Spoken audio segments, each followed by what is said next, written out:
سيدي تم تحرير المنطقة بالكامل. واضح قيمة؟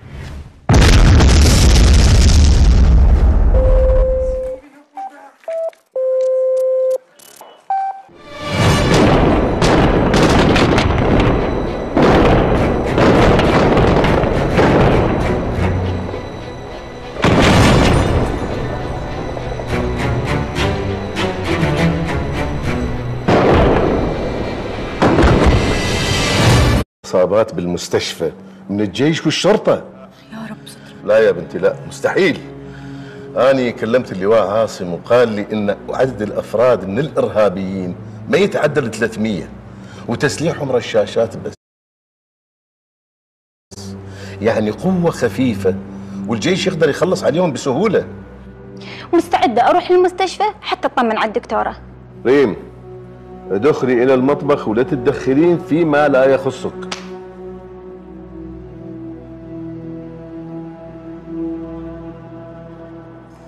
يا ربي شلون يا رب يا رب. ابو محمود انا كلش خايفه مرعوبه من الخوف. ايش بيك ام محمود معوده؟ اصلا المعركه بعدها بعيده. ايش بيك؟ ايه بعيده بس باكر تصير قريبه والجيش راح يقضي عليهم. بابا صدق راح يقتلون الدواء عشان دخلوا الموصل. مو قلت لك يا محمود لين احنا الشيعة راح يقتلونا. كافي، شنو على كذا؟ ما ظل الا جهالين طول رايهم. يلا طبوا غرفتكم. هي خو سمعت ولدك ايش يحجون؟ ايش راح تسوي يا رجال؟ ايش راح تسوي؟ أنا رايح للصلاة. لا حضرة جوال ياخذوك طلع تطلع. الله ولن يصيبنا إلا ما كتب الله لنا. الله يا رب. على السلامة. الله وياك يا رب. يا رب احمي لي ولدي واحمي لي زوجي يا رب يا ارحم الراحمين. يا رب ارحمنا يا الله. يا رب يا ربي. اخ يا ربي.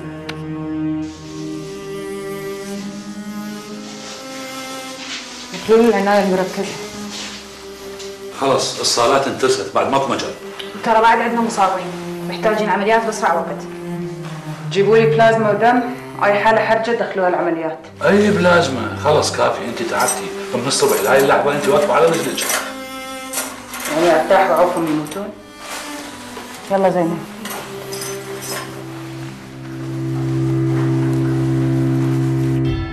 وقد احتل عناصر التنظيم الإرهابي بعض الأحياء جنوب مدينة الموصل وسط معارك ضارية، منها حي الإصلاح الزراعي، الحي الصناعي، وحي اليرموك. ما أصدق، قواتنا تتراجع وداعش يتقدم ويحتل أحياء كاملة بالموصل.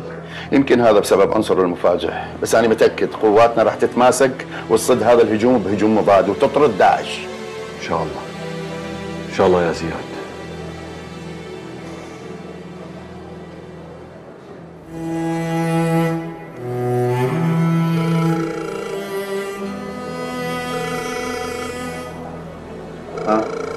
ما ترد علي، ما أعرف شنو صاير بيها. لازم أسافر الموصل أطمن عليها. أنت مجنون؟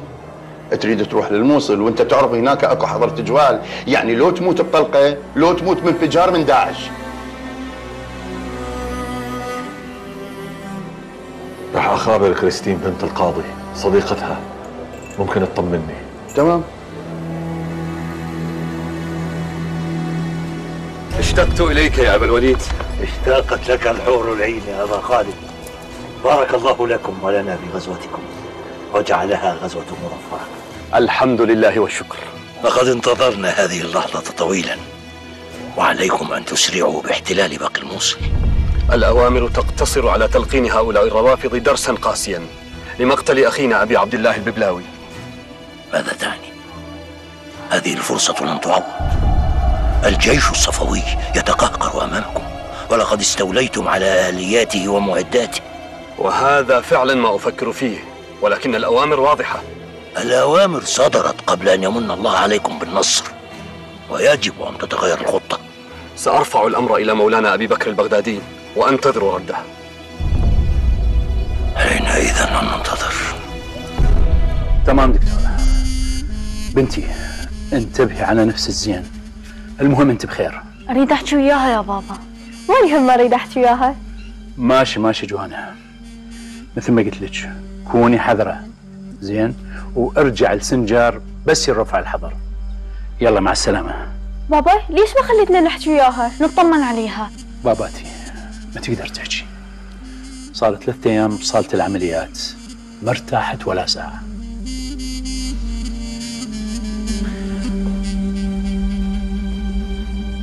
ما فهمت من أبي خالد أنهم ينتظرون أوامر الخليفة. سيوافق على إكمال الغزوة وسيخرجون من هنا وينجدونه. حتى لو هاجموا السجن هل سيتغلبون على الحراس؟ عددهم كبير جدا. ونحن له إخوتنا من أمامهم ونحن والذباح من خلفهم. أحسنت. سيدي أنا أشوف نطلب تعزيزات ونقوي الحراسة على السجن. أخاف داعش يدخل ويحرر أتباعه. لا يروح بالك بعيد، الجيش والشرطة دا يخوضون قتال عنيف ويا داعش، فما أعتقد عندهم قوات إضافية حتى يدزوها هنا. مثل ما تؤمر سيدي.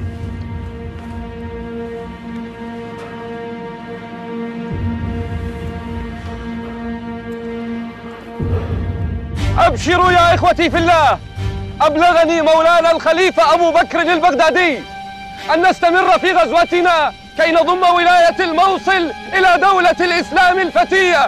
الله أكبر! تكبير! الله أكبر! تكبير! الله أكبر! تكبير! الله أكبر! تكبير! الله أكبر! تكبير! الله أكبر! تكبير! الله أكبر! تكبير! الله أكبر! تكبير! الله أكبر! استعدوا يا إخوتي وأبشروا بالنصر إن شاء الله. أبشروا أبشروا بنصر من الله قريب. الله أكبر! تكبير! الله أكبر! تكبير! الله أكبر! تكبير! الله أكبر! تكبير! الله أكبر! تكبير! الله أكبر! تكبير! الله أكبر! احتل تنظيم داعش الإرهابي أكثر من نصف أحياء الموصل حتى ساعة إعداد هذا التقرير، ولا تزال المواجهات محتدمة بين التنظيم من جهة وبين الجيش والشرطة الاتحادية العراقية من جهة أخرى. وصرح جوانا طمنيني عليك، اتصلت بيك وما رديتي، انت بخير؟ فعلا لو عبئت القطاعات العسكرية في الموصل ورفعت حالة التأهب كان ما قدر داعش أن يتوغل بهذا الشكل. المشكلة الأخرى أنه داعش استخدمت أسلوب حرب العصابات والشوارع. شيخوان لو احتلت داعش الموصل سيكونون قريبين من كردستان أقرب مما تتخيل. شو احكي لك؟ ما اقدر اوصف لك حالة المصابين. اكو هواية ماتوا بين يدي اليوم، ما قدرت اسوي لهم شيء. وماكو هواية جراحين بعد. حبيبتي اجي اخذش للبيت؟ لا، لا تتحركي من بيتك ولا اني اتحرك من المستشفى، الوضع برا خطر. خليل باكر تحضرون وجبات سريعة 1000 2000 3000 5000 وياها المي والعصاير. تؤمر حجي. وتاخذون وياكم عمال الفندق وتروحون على بوابة الشام وتوزعون الأكل على الأهالي. بس حجي شلون راح نطلع من الفندق؟ مو تعرف اكو حظر تجوال. حظر التجوال يكون منتهي أصلا. حجي مو هذا خطر علينا، المعارك داير ما داير الفندق بين داعش والجيش. إيه خلص، لعد ابقوا أنتم خاترين بالفندق وأنا راح أروح أوزع الأكل.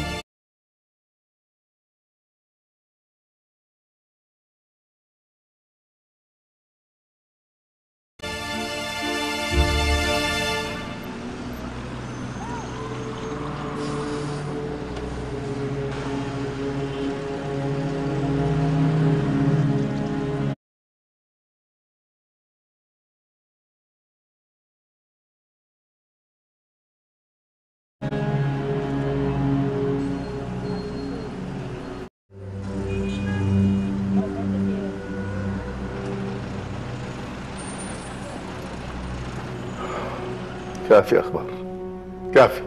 ايش راح يسوون الدواعش إذا احتلوا الموصل؟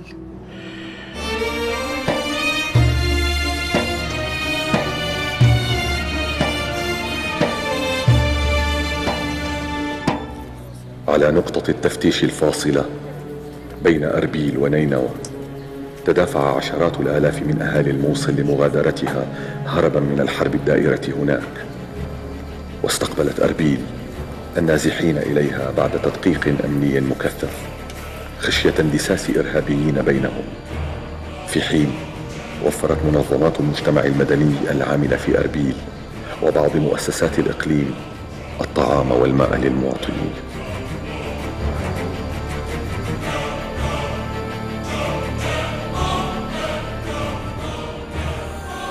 من جانب آخر تكدس عشرات الآلاف من أهالي الموصل عند الحدود الجنوبية للمدينة في محاولة لمغادرتها بحثا عن الأمان.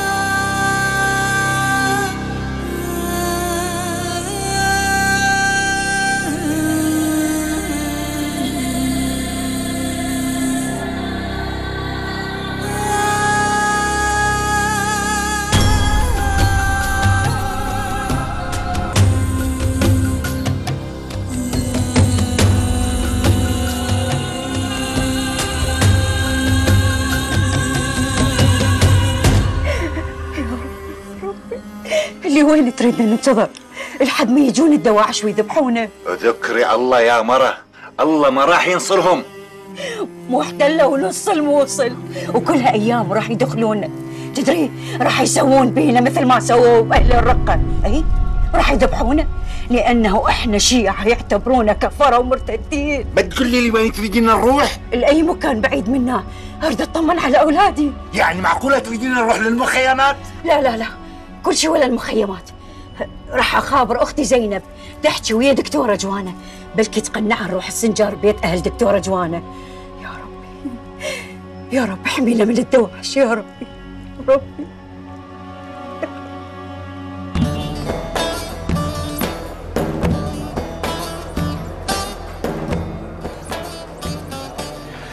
انت مو خابرته وحكيت وياها بعد شو تريد؟ مو مطمن، حاسس انها بخطر بالموصل، وانا قاعد هنا كل شيء ما اسوي. وشنو بيدك تسوي يا اخي؟ انقذها، احاول اوصلها، اطلعها من الموصل، بدل ما قاعد حاط ايدي على خدي. طبعا انت مجنون، مجنون اذا فكرت تروح للموصل. بابا هناك حرب شوارع، تعرف يعني شنو حرب شوارع؟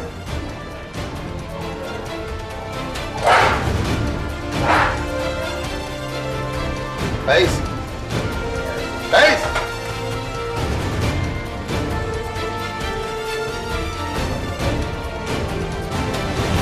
يا مرحبا يا مرحبا، يا اهلا وسهلا بكم. الحمد لله على سلامتكم. الله يسلمك ابو جوانه، اخاف تثقل عليكم. لا محمود، انت اخت عزيزه، عين غطا وعين فراش. ليش ما جتي جوانا وياكم؟ والله يا خاله ما ادري. جهزنا لكم غرفه حتى ترتاحون بيها انت والاولاد على ما نحضر لكم الغداء. الله يخليك ويحفظك ابو جوانه، انا كلش اشكرك. يلا بنتي سماهر، وديهم على الغرفه حتى يرتاحون. ليش ما جوانا تركت الموصل وجتي؟ الله يحرسها يا بنتي، بحق طاووس ملك. زهره روحي صحي اخوك محمود على السريع. يلا.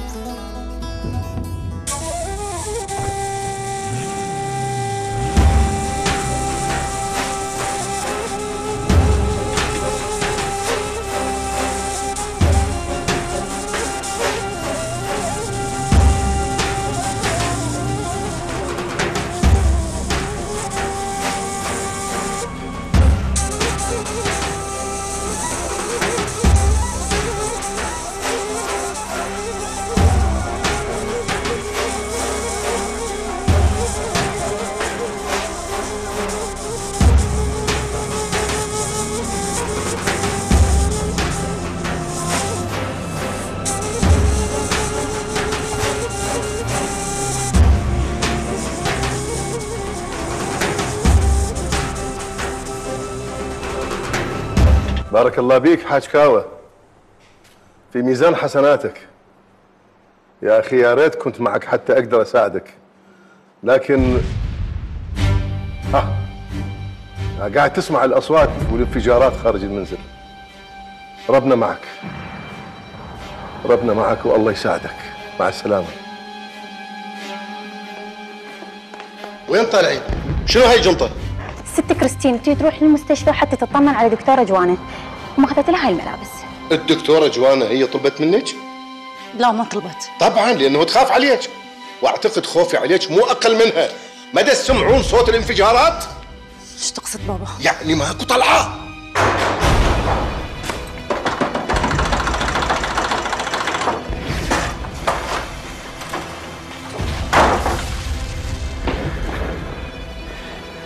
انتوا منو؟ وش رايدين؟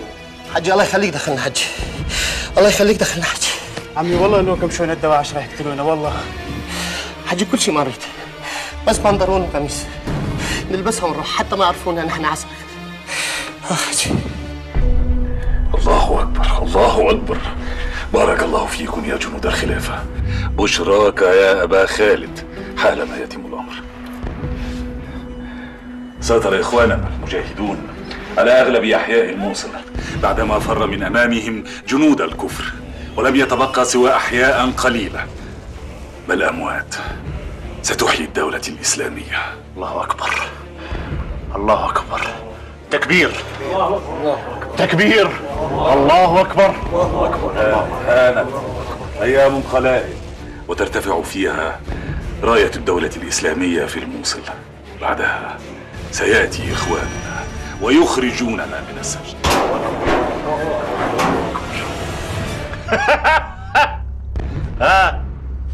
ما هي أخبار مدير السجن وضباطه الكفرة بعدما سمعوا بأخبار انتصارنا القريب في الموصل؟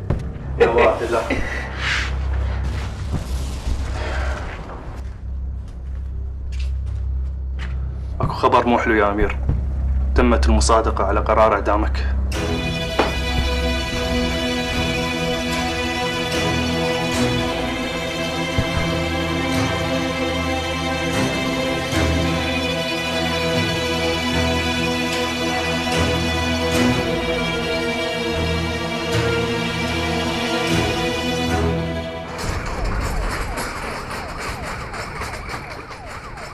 قيس شلون جيت؟ معجوبة، بس الحمد لله اني لقيتك ووصلت لك. ليش تخاطر بروحك؟ انا روحي وقلبي فداك، وما تتصورين مدى فرحتي بشوفتك، ومستعد اوصلك لبيت القاضي او السنجار. ما اقدر اترك المستشفى، ماكو اسره كافيه والعدد كبير، المستشفى كلها بيها 2 جراحين واني الثالثه. دكتورة غرفة العمليات جاهزة. زين هسه اجي. قيس اسفه ما اقدر اضيفك، لكن اشكرك انك جيت، انت صدوق على خيري من رخصتك.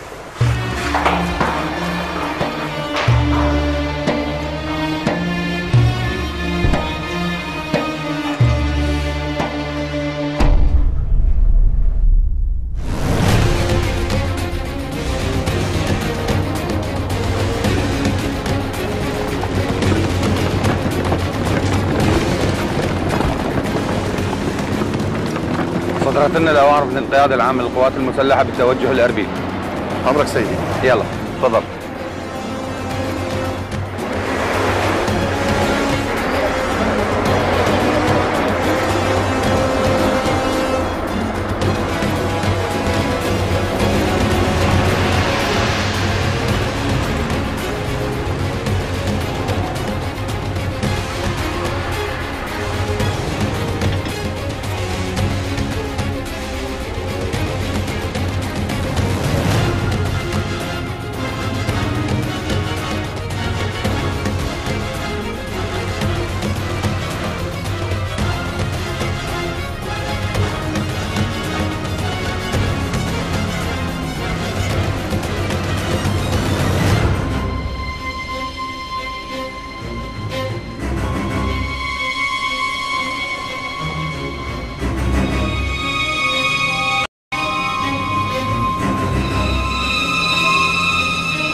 بارك الله فيك يا أبا حذيفة، بارك الله فيك. السلام عليكم ورحمة الله وبركاته. يا أبا خالد، المعركة باتت محسومة. فرت جميع قيادات الكفر الصفوي، هربوا من معسكر الغزلاني، هم والخبراء الأمريكان الذين يتعاونون مع بشار الونداوي وقائد عمليات دينوى. أرسل رجالنا إلى معسكر الغزلاني كي يسيطروا عليه ويأخذوا كل ما فيه من عتاد وأسلحة.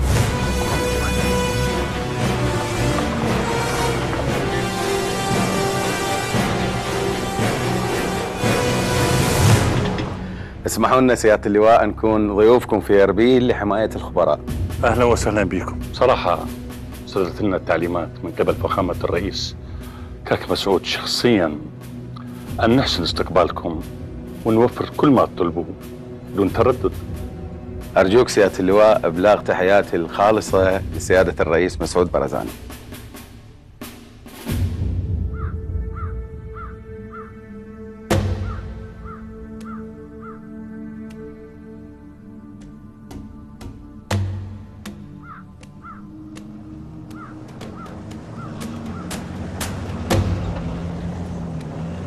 السلام عليكم ورحمة الله وبركاته.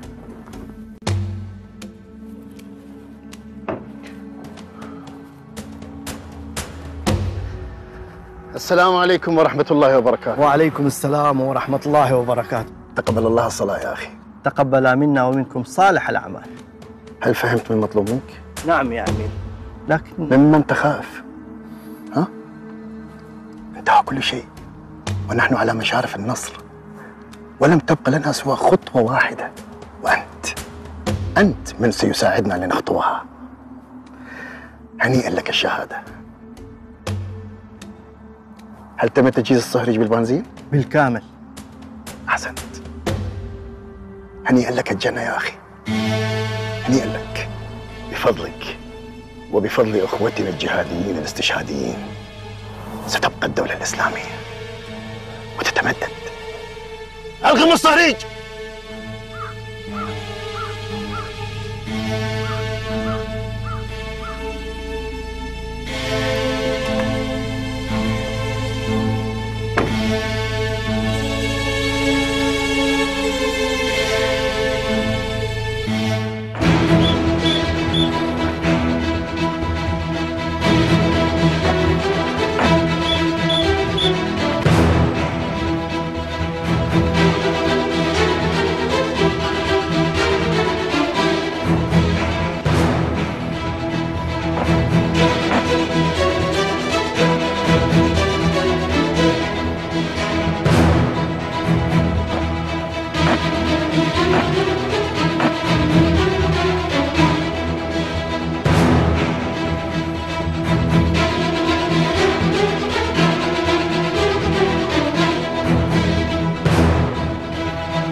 شنو هذا الانفجار؟ صوته كلش قريب. ايش مدريني شو هي زايده هالايام الانفجارات. اسم الله دكتوره بيتشي؟ زين تريدين نأجل العمليه؟ انت صار لك ايام ما ارتاحتي. دايخه شوي بس. خلاص بعد العمليه لازم ترتاحين. لا يلا يلا.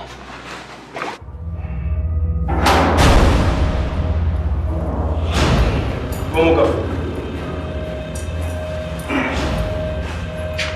جينا حتى ننفذ بيكم حكم الاعدام.